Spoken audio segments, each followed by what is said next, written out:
Hello friends, आज આપણે બનાવીશું દાળ વડા। સૌપ્રથમ 2 કપ ચણાની દાળ અને અડધો કપ મગની દાળ 7 થી 8 કલાક માટે અલગ અલગ વાસણમાં પલાળી રાખીશું। પછીથી આ બંને દાળને અધકચરી વાટી લઈશું। હવે એમાં 1 થી 1.5 ટીસ્પૂન લીલા મરચાંની પેસ્ટ,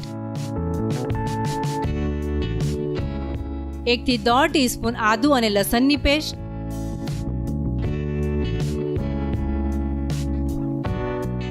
हाफ टीस्पून हळदर,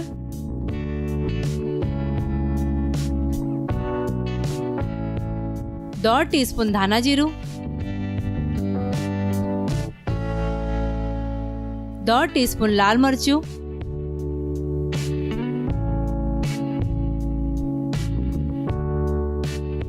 स्वाद प्रमाणे मीठू,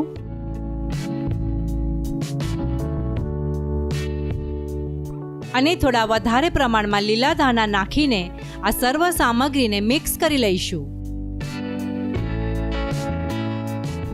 લીલા ધાણા વધારે નાખવાથી દાળ વડાનો ટેસ્ટ ઘણો જ સારો આવે છે।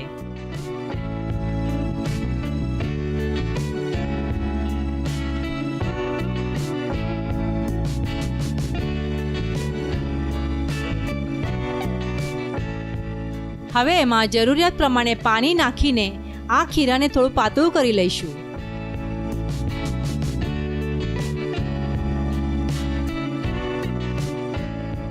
તૈયાર કરેલા આ ખીરામાં 1 થી 2 ટીસ્પૂન ગરમ તેલ નાખી દઈશું, જેથી કરીને આપણા દાળ વડા ક્રિસ્પી બનશે।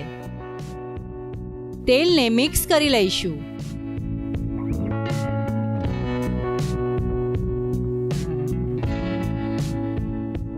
હવે આ ગરમ તેલમાં નાના નાના ગોળા કરીને તળવા માટે મૂકી દઈશું।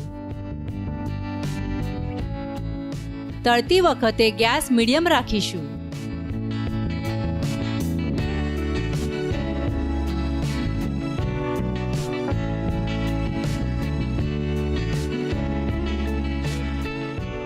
આ વડાને બંને તરફથી ગોલ્ડન બ્રાઉન થવા દઈશું।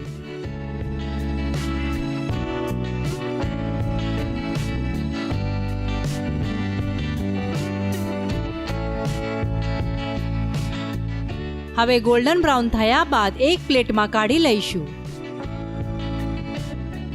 તો મિત્રો, વરસાદની આ ભીની ભીની ઋતુમાં ગરમા ગરમ દાળ વડાનો કાંદા અને લીલા મરચાં સાથે આનંદ લેશો।